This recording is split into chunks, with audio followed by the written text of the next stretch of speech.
thing. So now it's my pleasure to introduce Sandra Maddow of the Queens Indivisible. Sorry, my handwriting. Thank you.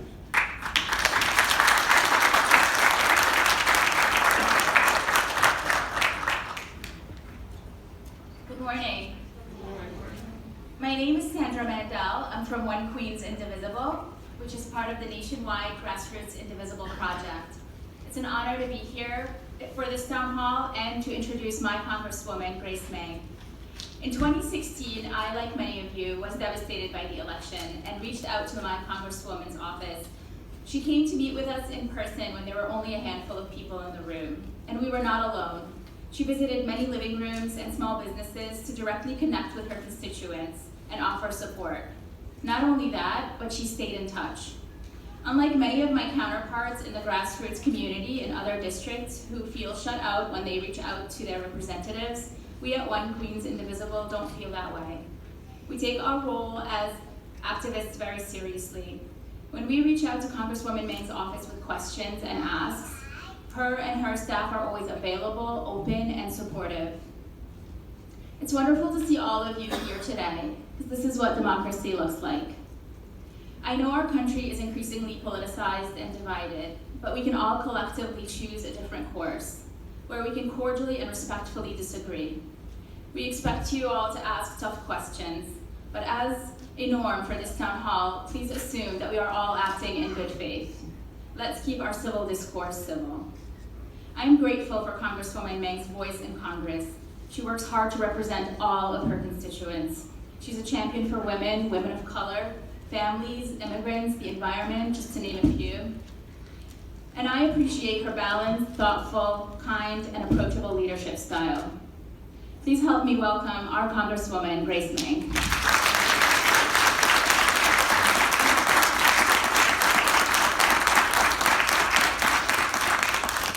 Thank you so much, Sandra, for that warm introduction and for your whole family and sharing you with our whole district and for all the great work that you do. Like many of you, I met many new friends and constituents, especially after the 2016 election. Folks who might not have been engaged before, but have been so involved, and every day I feel privileged to represent, and I'm a little biased, the best district in the country. Amen. I can say that here. When I say that in Washington, they get a little upset. Thank you to Queens College, to Jeff and Sylvia and your entire team for hosting us once again. We always try to find an excuse to come to Queens College. So thank you for your leadership and your constant engagement with our constituents and community. You know, I was privileged to be a speaker at the commencement a few years ago, and us politicians, we all like to think that there are a lot of people who recognize us when we walk on the street. But after that commencement speech, I will tell you, from being at a drugstore to Outback Steakhouse, it could be anywhere, and someone will come up to me and they'll say, "We saw you at the Queens College graduation." So it's such a testament to the amazing reach that this CUNY and Queens College has.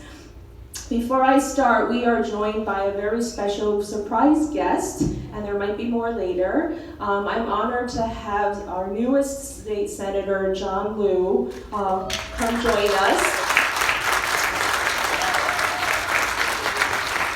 Senator Liu needs no introduction. He's been such a trailblazer here in Queens and throughout New York City. He's the first Asian American elected citywide, first Asian American elected to the New York State Senate, and he has been such a good partner, friend, and role model for myself. There are not many elected officials, I think, who can say that they work harder than John Liu, and you can literally see him all over the place. When I first got into politics, I could have sworn there were two of him. But please help me in joining me in welcoming State Senator John Liu.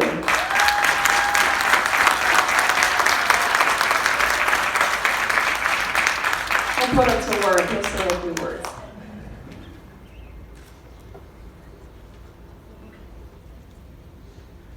Good morning, everyone. I I told Grace that I would come here along with some of my students. I didn't know that I would have to make a speech, but I'm always happy to talk about the great work that our my Congresswoman does in Washington. She is fearless, she is relentless, and she never ever lets anything get in the way of the best interests of her district. And so I'm very proud to be here. There are lots of issues going on in Washington, obviously. There are apparently some issues right outside here, too. We have some flag wavers and sign carriers, which is what democracy is all about. And I know Grace welcomes any and all perspectives. She has very strong views of her own. I happen to share pretty much all of those views, so I'm very happy in the Congressmember and the federal representation that we have. Grace, continue to do the great work that you do. She called me a role model. She's a role model for me, as well as many other people. And so I say thank you for holding this town hall, for being accessible, as always, to your constituents. And give a shout out to Queens College as well. Jeff, you're still here.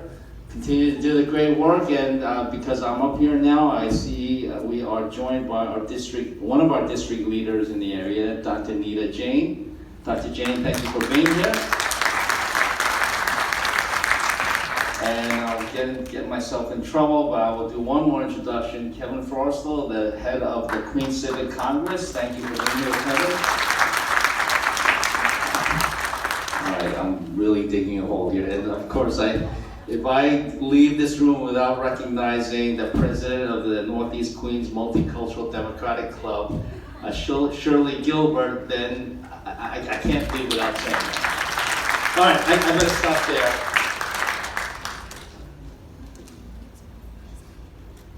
Okay, I honestly don't see everybody here, but I have to give a shout out to Martha Taylor. There I see her, another district leader and chairperson of Community Board 8.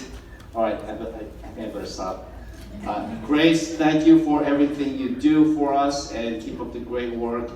She mentioned she's a stateswoman. She mentioned the election of November 2016. I often refer to that as the cataclysm of 2016, but we have different viewpoints in this room, so she accommodates all of those. And the important thing, and I know she's going to mention this, but you know what, I think I'm going to take it from her.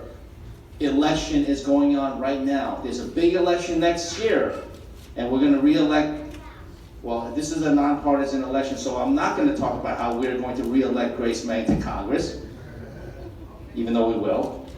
But there's an election going on right now. Next Tuesday, it's an important election. There are not only positions of public advocate and Queens District Attorney on the ballot, but there are also some judgeships and important issues that you have to vote on. You can vote on Tuesday, or if, for whatever reason, Tuesday is inconvenient, you can start voting now. You can go vote today. You could have started voting as early as last Saturday. Today, tomorrow, on Monday, or on election day. Go early vote or go vote regular, but make sure your voice is heard. Thank you.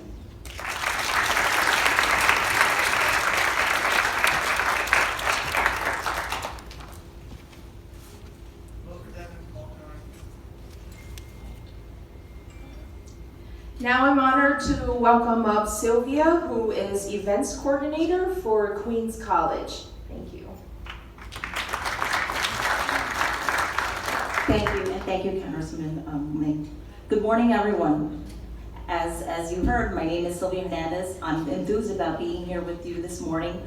Under the leadership of Interim President William Tramontano, forums like today's event are supported as they help the college community connect with the broader community that Queens College is a part of.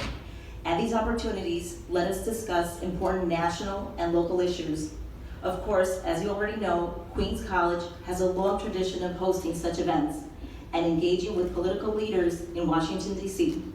Today, I'm happy that we're supporting Representative Grace Meng and her town hall. She's certainly been on campus on numerous occasions. That said, my job at Queens College is to manage the Office of Campus Events and Commencement, so I support events, including those by students. I am happy to serve in the moderator role to facilitate your questions for Congresswomen. Given my role, I need to share some ground rules in order to ensure maximum participation. 1, please be respectful of everyone and their opinions. 2, no foul language. 3, 1 question per person. 4, please keep to a question and not a statement. And 5, 1 minute on the microphone, please.